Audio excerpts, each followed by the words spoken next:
My daddy. Hello, hello, hello, hello, hello, hello, hello. Welcome to another episode of Omega Live with JJ, Woman Without Borders. It is Tuesday, April 21st, 2020. Can you believe it? Oh my God, where is the time going, huh? We have only 9 more days left in this month because this is April and we only have 30 days in the month of April. Yeah. Yeah. And so 9 more days and then it's over and then we're heading into May, the second month in the second quarter of the year. Oh my God. Yeah. Okay. So, guys, I know some of you have been listening to the news and you have heard a lot has been happening here in Jamaica and a lot has been happening around the world. I'm telling you, it's just crazy. I promised you some news for today, international news for today. I'm going to give you some international news today, but it's not going to be a lot because I have to give my Jamaican people the news for today, right? Because my people are destroyed for lack of knowledge, and I have to give them the information so they can make informed decisions. And it's a lot that has been given to us yesterday by our Prime Minister, and I have to basically share that information. So, unfortunately, again, today will not be a lot of international news, but I promise you tomorrow we'll go into more depth with the international news, as I would have already um, given out this information that I'm going to give you today, right? So, guys, as always, I have to give you the preliminary. If this is your first time, welcome. Thank you for joining me. I'll give you the caveat. I'm using data, not Wi-Fi. So bear with me if the feed fluctuates. Subscribe, so that if the feed drops, you will be notified by YouTube when I am back on. Okay. What I usually do these days, every day I learn more and more about YouTube and how to use the platform.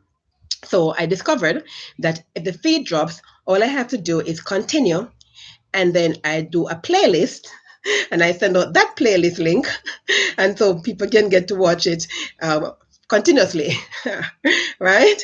Okay, so hopefully it will not drop today, but if it does, that's what I will do. All right, so bear with me, guys. Remember, I'm doing this for you, all right, for all of us, because my people are destroyed for lack of knowledge. Knowledge means nothing if it's kept to oneself. It has to be shared, it has to be applied. Okay, and so in order for us to make informed decisions, in order for you to make informed decisions, I do what I'm doing. I give you the information, right? Because and that you hear this information in sound bites on the mainstream media, right? And you don't get the details and you have no idea what's going on. And anything that is out of context can have a million and one reasons. You need things to be put in context, right? Yeah. And so we need to put the news in context, but many of us as journalists don't do that, right? Well, I'm here to put it in context for you so that you are able to make informed decisions when I'm through, right? Okay. So you know the drill by now, guys. Okay, so I gotta give you the news and you get my 2 cents on it. So here goes. Jamaica now has 223 confirmed cases of the coronavirus disease COVID-19, according to Prime Minister the Honorable Andrew Holness in a press briefing held yesterday at Jamaica House. And remember, yesterday I gave you the number of 196. What did I tell you? You remember what I told you, right? I expected it, not being a pessimist, but based on the fact that I am following the information, right? I'm following the breadcrumbs and following the white rabbit down the rabbit hole. I tell you, I see what is happening. So I told you it was gonna hit over 200 today, right? And 223, guys. 26. And this is why I said that. 26 of the 27 new cases are linked to the Alorica call center in Portmore St. Catherine. That facility now accounts for 120 of the 223 COVID-19 cases on the island. And of the 787 staff members, 600 samples have already been collected, leaving 187 persons to be tested. So expect the numbers to go up again. Yeah. And according to the principles of Alorica, the owners for Alorica, they have stated that they will be paying a one-off payment of $100 to all the workers who are not able to work online. So there are some workers who are working with Alorica right now and they are continuing to work at home, right, online. But there are others who are not. So those who are not, they will be given a one-off payment of $100, which roughly works out to approximately 13,000 Jamaican dollars, give or take. Yeah. Yeah.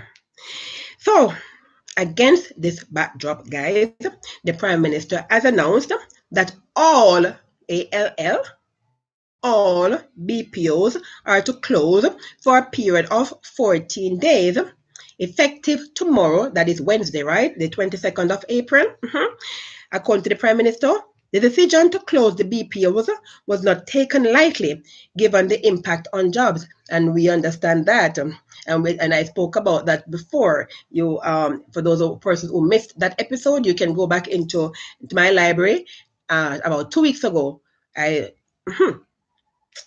I had said the love of money is the root of all evil, but I take that back. I mean, I don't take back the saying. The saying is correct.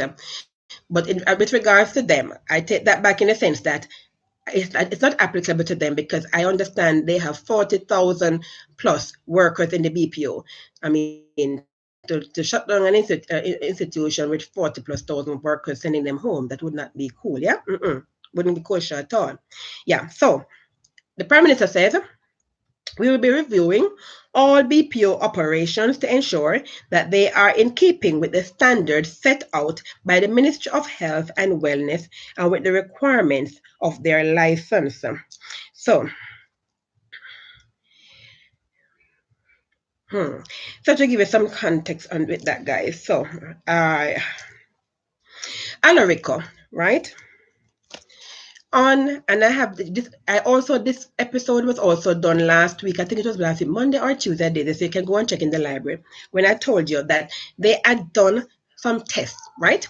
And these BPO were tested, were inspected, and Alorica, of the 62 that were tested, Alorica was they passed 100%, guys. They passed 100%. Right? They were one of the 50 that passed 100%.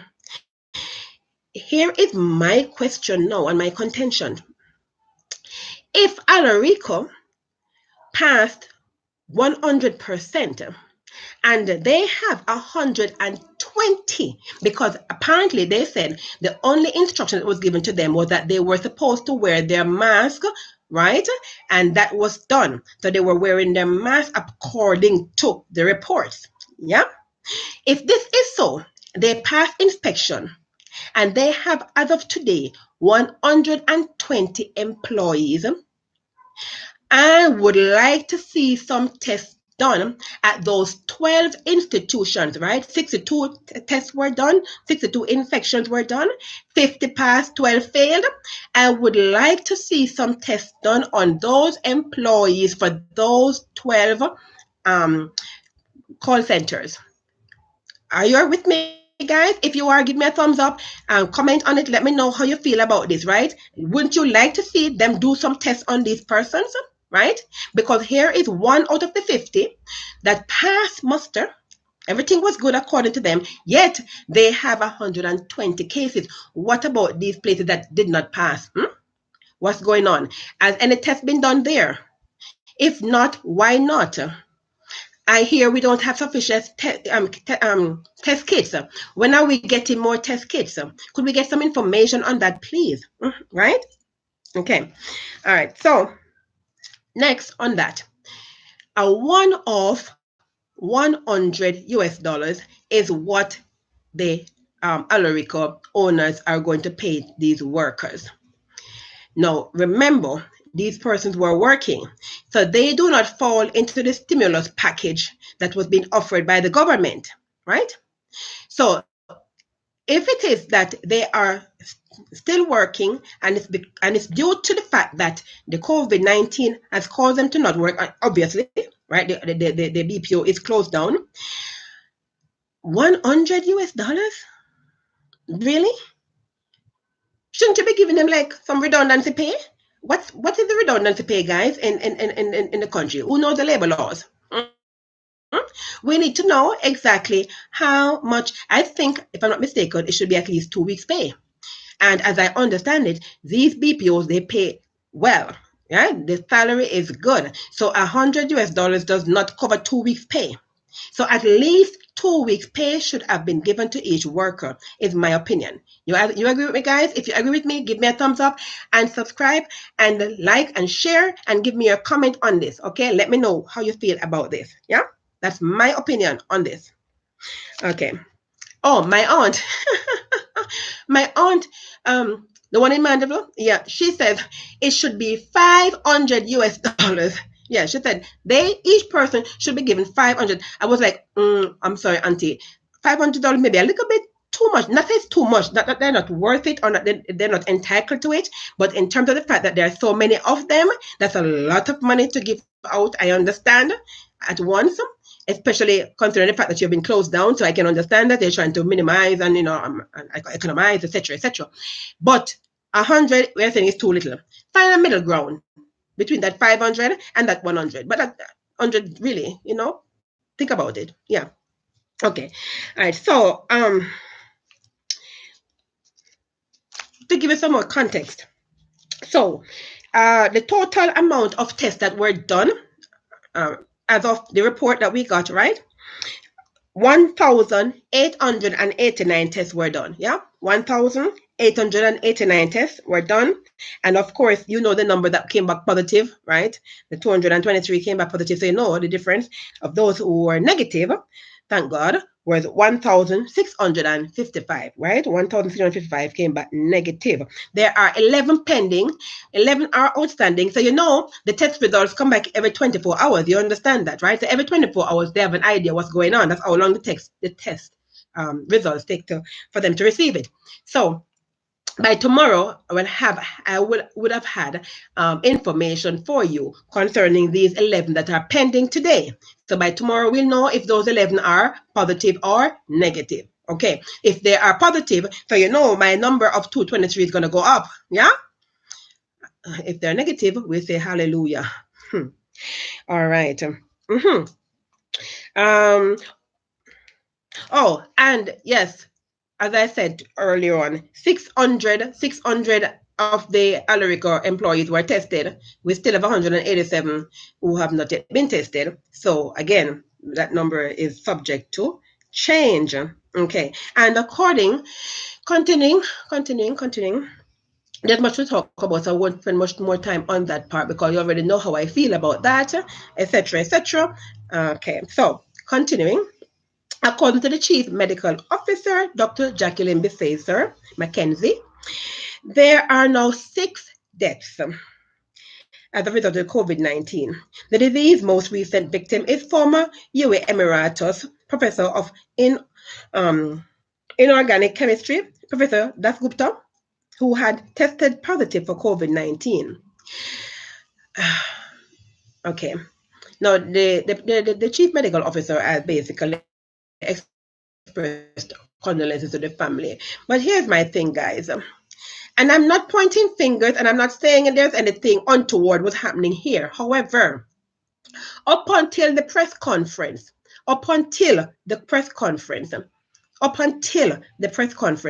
the Ministry of Health and Wellness was stating that there were 5 deaths. That's what they said, right? You guys heard, you saw it, you read it? You heard it. They said it was 5 deaths. Now remember, okay, all this information comes in. All right. While the press conference was going on, a journalist asked the question, actually asked for a confirmation. He asked the question, is it true that there are now 6 deaths in the island as a result of COVID-19? It was at that point in response to the question being asked that on national TV, worldwide people watching, that the CMO confirmed and said, yes, we have 6 deaths. The professor died, and offering condolences to the family. Guys, I'm not going to say much more on that. I will leave you to come to your own conclusion. Continuing. Okay, so where am I? Yeah. Oh. Despite the pressure to lock down the country, and you know that the people were calling for a lockdown, not yours truly. I understand the negative fallback that one can have as a result of a lockdown of a country. So I was not calling for one, but there were many people calling for a lockdown. So despite the pressure to lock down the country, the Prime Minister has instead implemented the following orders in an effort to protect those persons who are most at risk, including persons with multiple comorbidities. And you know that means basically you have underlying conditions like hypertension, diabetes, etc. Right? So here are the changes that have been implemented by our Prime Minister and his team. Yeah.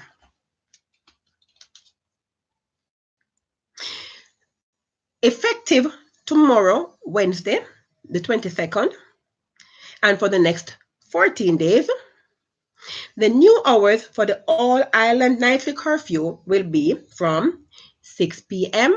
to 6 a.m. So you know that the curfew that basically took effect after the Easter holiday was from 9 p.m. until 5 a.m., right? Okay, now you find that it has been modified again. So the all-island curfew, night curfew, is now going to be from 6 p.m. until 6 a.m. That takes effect tomorrow, though, guys. So that means today, Tuesday, April 21st, you still have up until 9 p.m. to enjoy yourself. Yeah, I'm not going out there, so but for you guys who are out there, you have until 9 p.m. to get in tonight, and you still have until 5 a.m. tomorrow morning. However, come tomorrow, Wednesday, April 22nd, at 6 p.m. in the evening, not 9 p.m., at 6 p.m. in the evening, you need to be off the road. And if you're already indoors, do not venture out, stay at home. As the Prime Minister said, tend your yard. Ooh, I'm having way too much fun here, aren't I? Yeah. Anyways, that's what happens when you live alone and you're alone at home. Okay, so continuing.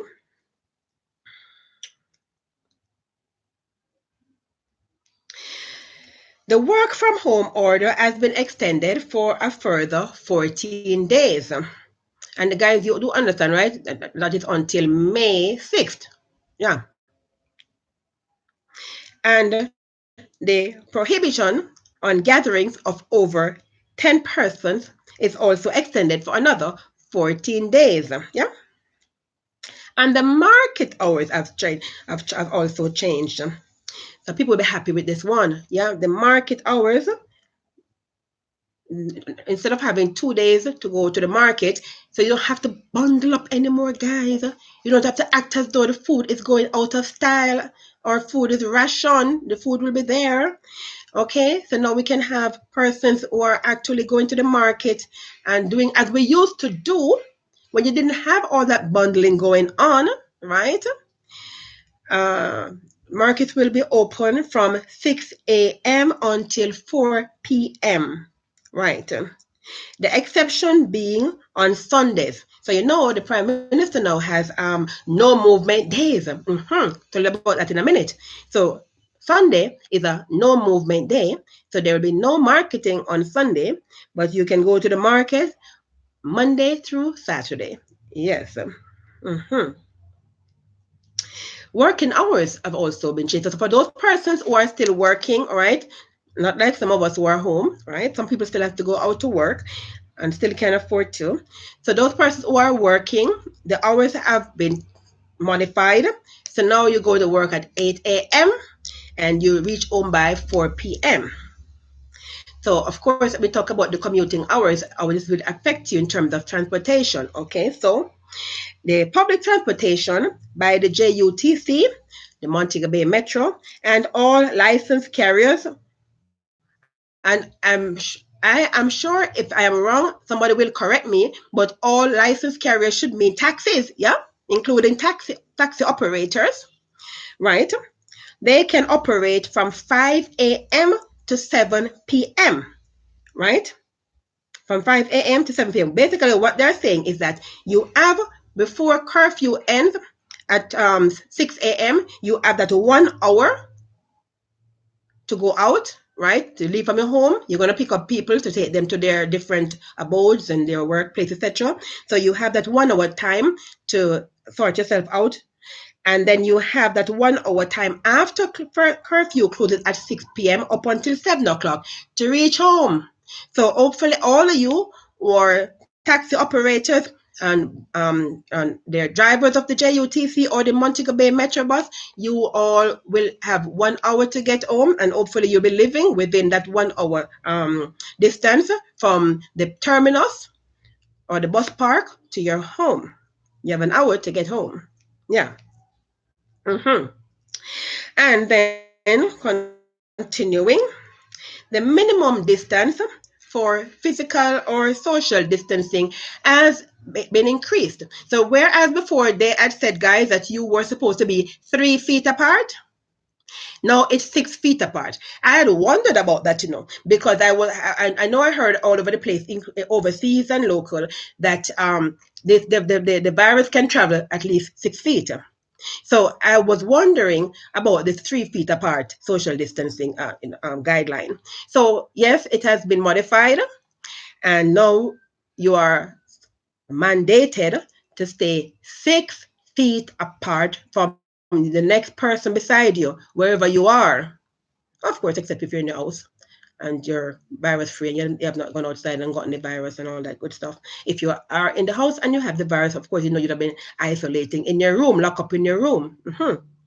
Okay, so, and also, it is now mandatory, the wearing of masks by all persons as is now mandatory for the next 14 days. So if you're going outside any at all, regardless of where you're going and what you're doing, regardless of who you are, how old you are, what sex you are, it does not matter. If you're going outside any at all, you must wear a mask. It is now mandatory to wear a mask. Mm-hmm. Okay. So, continuing. I'm going to talk about a little bit more about that, but let me continue first. As of yesterday, April 21st, that was Monday, right? The Prime Minister says all educational institutions are to remain closed up to the 31st of May 2020. So there's no physical school. You're not going to a building to go to school up until May 31st, the 31st of May. However, the Prime Minister says education will continue online. Okay? So I have a comment on that in a minute, but let me continue on these orders. Next one.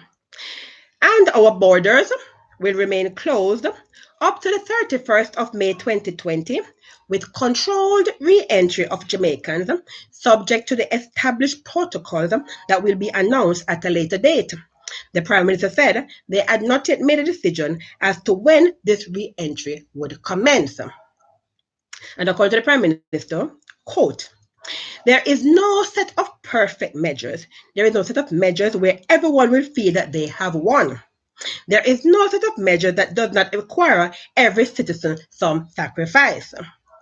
I met with some members of the police force, he said recently, and I reminded them to treat each person they encounter with respect. I'm also appealing to Jamaicans to cooperate with the police as they lawfully perform their duties amid the COVID-19 pandemic. So let me start from that section and work my way up. Right. So, of course, he's making that appeal to both the police and law-abiding citizens because of the fact that he is not expecting that if you go outside there and you're not wearing a mask, that the police is going to arrest you. Although he could, and although they could. That's the point. It's now a law for you to wear your mask, guys. However, the police have their hands full. There are a lot more important things to do than monitor you wearing your mask. So, guys, you're going outside, just wear your mask. Don't let anyone have to tell you to wear your mask. If you missed my program last week when I went through, I think it was Monday, Tuesday, or Thursday, Friday, I don't remember, but you can go back and check in my library. You will see where I covered all the infection control measures and the chain of infection and pointed out to you and showed you the importance of wearing the mask to cover up the portal of entry or the portal of exit. Yeah. So, guys, it is for your own benefit. It is for your own good. No one should have to force you to do it. People are wearing it as style on their forehead, around their neck. I mean, I know we Jamaicans, we are like that, we like to style, we like the bling, or we like to show off, things like that. It's a part of our culture. And we are sure that, we're showing our creativity and our innovativeness and all that good stuff. But guys, we're talking about life and death here. Understand this. You may have an immune system like mine that is very good. Your immune system is strong. It can stand a lot of stuff, viruses, all type of viruses, and maybe it can stand the COVID-19 too. So you will get the COVID-19 and you'll be one of our 27 recoveries. Yeah. What about your grandmother or grandfather who is hypertensive or is diabetic? Huh? Or you might have a child who is asthmatic or has some other lung issue. Yeah? What about these persons? So don't only think about yourself. You might be good, but you're going to pass it on to somebody who is not. That is the point, guys. It's not about you. COVID-19, if it has not taught you anything yet, it should have taught you this by now, guys. It is not about you.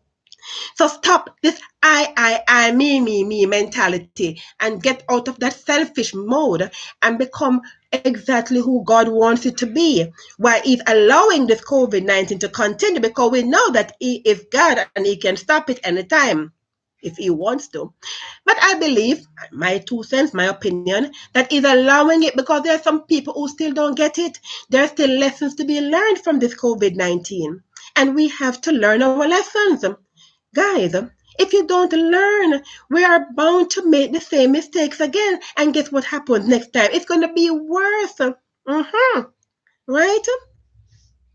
The man who fails to recognize his mistake is bound to make the same mistake again. That's just the way it goes. Yeah.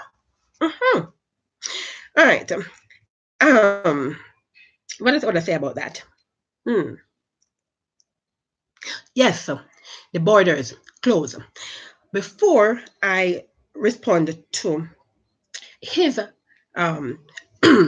excuse me, is message about the borders being closed, I want to read what Minister Kamina Johnson Smith basically said. 1 second. Thank you.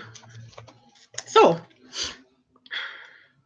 according to the Minister of Foreign Affairs and Foreign Trade, the Honorable Kamina Johnson Smith, there are, well, she didn't give us that number, but we did our own calculations. So it would have been over 2,000 Jamaicans stranded overseas, including approximately 350 in 30 countries, 100 in the US, and over 1,400 on ships all over the world. She said, "We are in sympathy and empathy. The ministry is in touch with all the stakeholders in making necessary arrangements to bring home all Jamaicans stranded overseas. However, these arrangements will be made in accordance with the established protocols." All right, so my 2 cents on that. First of all, let me give you a breakdown based on what was said at the press conference. I am going to have more information on this for you guys between Wednesday and Thursday as I try to get more information as regard to specificity, right? So it's still a little bit general, the information, but it's still a little bit more detailed than what they gave, right? So according to what was said, there are 322 Jamaicans who are on 70 ships. Listen to me. One cruise line. These are several. I'm going to give you several cruise. There are several cruise lines, right? Including TUI, the one that the Marilla Discovery 2, that's a part of the TUI the Thompson Shipping cruise line, right? Now, we have Royal Caribbean, Carnival, several cruise lines. Good. So, one cruise line has 70 ships with Jamaicans on them. We're talking about 322 Jamaicans on those 70 ships. That's number one. Take note. 2, there are 867 crew members on another cruise line. We don't know how many ships make up that cruise line in terms of number of ships. They don't have that information for us. But what they do know that one cruise line, and I'm guessing, that's a wild guess, it's Royal Caribbean. I could be wrong, of course. So take with a grain of salt. That's just my 2 cents. But 867 crew members are on that one cruise line out at sea, guys. Then there are 586 crew members on another cruise line, but this consists of 9 ships. So think about this, guys. 9 ships, do the math.